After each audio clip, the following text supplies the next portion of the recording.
11 जिलों को कवर करेंगे।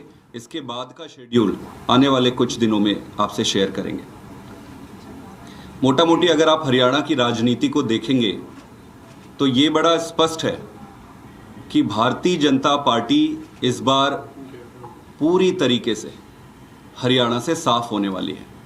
पिछले 10 साल से भारतीय जनता पार्टी की सरकार चल रही है और बाकी जनता को और बाकी लोगों को तो छोड़ दो, भाजपा स्वयं को अपने मुख्यमंत्री पर भरोसा नहीं था, इसीलिए खट्टर साहब को इन्होंने रिप्लेस करके नया मुख्यमंत्री लेकर आए। प्रश्न तो बनता है कि नया मुख्यमंत्री आखिरी साल में लाने की क्या जरूरत थी। जिस तरीके से इन्होंने किसानों का अपमान किया, अन्याय किया, जवानों के साथ अपमान किया, उनके साथ अन्याय किया, हमारी माताओं और बहनों के साथ उनके मान सम्मान से खिलवाड़ किया, बेरोजगारी अपने चरम पर है, महंगाई अपने चरम पर है, चारों तरफ कुशासन और अव्यवस्था है। तो भाजपा को तो खुद ही भान है कि वो इस बार जाने वाले हैं। अब बड़ा प्रश्न ये है कि भारतीय जनता पार्टी जब जा रही है, जनता बदलाव लेकर आ रही है, तो फिर इस बदलाव में कौन सी पार्टी को मौका मिलेगा। हरियाणा ने पहले 5 साल एक पार्टी को मौका दिया, फिर 10 साल दूसरी पार्टी को मौका दिया और फिर 10 साल अभी एक और तीसरी पार्टी को मौका दिया।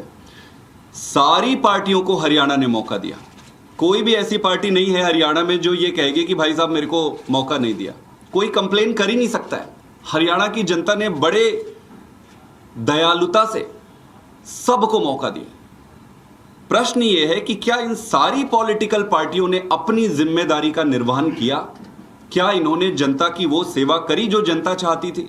इसका उत्तर बड़े सीधे और सरल शब्दों में यह है कि नहीं। जनता सभी पार्टियों से त्रस्त है, जनता बदलाव चाह रही है।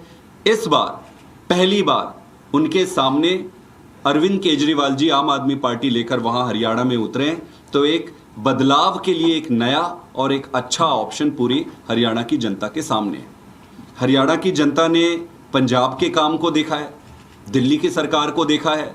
सारा कुछ देखकर जनता इस बार बदलाव के लिए जाएगी और अरविंद केजरीवाल जी की नई राजनीति, ईमानदार राजनीति और आम आदमी पार्टी को देकर वोट करेगी। Thank you.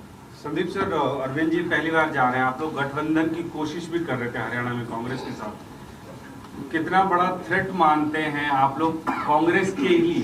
कांग्रेस समझौता नहीं कर रही है आपसे, अब वो भी आप लोगों के सामने है, तो ये कहा जा रहा है कि इसका फायदा बीजेपी को मिलेगा। देखिए, हम लोग इतनी छोटी राजनीति करते नहीं है, छोटी राजनीति के लिए आए भी नहीं है।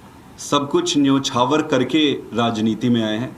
हमारा मकसद किसी पार्टी को नीचा गिराना, किसी पार्टी का वोट काटना नहीं है। हम जीतने के लिए मैदान में जाते हैं। ईश्वर ने हमें जितनी भी शक्ति, जितना सामर्थ्य दिया है, उस सामर्थ्य से उतरेंगे और जीतने के लिए उतरेंगे। जो सामने आएगा उसका वोट कटेगा। अब जिसको सामने आना है आ जाए, वो तो जनता तय करेगी। जनता को जिस पर भी विश्वास रहे, जनता उस पर आशीर्वाद देगी। हमें अपना धर्म निभाना है। हम एक पॉलिटिकल पार्टी है और एक अच्छे मुद्दे के साथ स्कूल, हॉस्पिटल, गुड गवर्नेंस, किसान, ये सारे मुद्दे लेकर जनता के पास जा रहे हैं। जनता आशीर्वाद जिसको देगी उसको सिरोधार्य करेगी। कैलकुलेटेड कैंपेन होगा, क्या कैलकुलेटेड कैंपेन होगा कि जहां बीजेपी मजबूत है उन्हीं सीट्स पे आप पूरी ताकत लगाएंगे, या फिर कांग्रेस से जहां सीधी टक्कर है वहां पे भी उतनी ही ताकत से चुनाव लड़ेंगे? जैसा कि मैंने पहले ही प्रश्न में कहा कि हम बड़े सीधे, सरल, साफ चुनाव लड़ते हैं। लगभग मोटे मोटे तौर पर सारे विधानसभाओं में चुनाव लड़ रहे हैं। सारे विधानसभाओं में लगभग चुनाव लड़ रहे हैं। सारी विधानसभा में पूरी ताकत से जाएंगे, जनता के पास जाएंगे। और हमारा मुद्दा क्या रहेगा? हमारा मेन मुद्दा यह है कि भाई हम आपके लिए अच्छे स्कूल बनाएंगे, आपके लिए अच्छे अस्पताल बनाएंगे, बेरोजगारी दूर करेंगे, किसानों को न्याय दिलाएंगे, जवानों को न्याय दिलाएंगे, महिलाओं को सम्मान दिलाएंगे। ये हमारा मुद्दा है। हमें फर्क नहीं पड़ता कि वहां पे ये पार्टी है, वो पार्टी है, वो पार्टी है। वो जनता को तय करना है। तो कैलकुलेशन एक ही होता है। और कहते हैं कई बार ये स्ट्रैटेजी, कोई स्ट्रैटेजी नहीं होती। स्ट्रैटेजी सिंपल होती है, जनता के दिल की बात सुनो, जो जनता कह रही है उसको करो। यही स्ट्रैटेजी होती है और इससे बड़ी और इससे बेस्ट स्ट्रैटेजी कुछ नहीं होती। Thank you. कितने दिनों में करेंगे? ये अगले 4-5 दिन में कर लेंगे। सर आज मैनिफेस्टो आया है बीजेपी का, बहुत बड़े बड़े वादे किए हैं किसानों को लेकर, अग्निवीर को लेकर। आप किस तरीके से देखते हो फ्री का जुमला जो आपके ऊपर कहा जाता था, एक तरीके से उनके मैनिफेस्टो में नजर आ रहा है, कल कांग्रेस के मैनिफेस्टो में कुछ ऐसी चीज़ें थी, तो क्या फ्री की राजनीति पे ही काम चल रही है, तीनों पार्टी का काम उसी पर चल रहा है? देखिए, हमने पहले ही कहा था कि हम इस देश को एक नई राजनीतिक दिशा दिखाने आए हैं।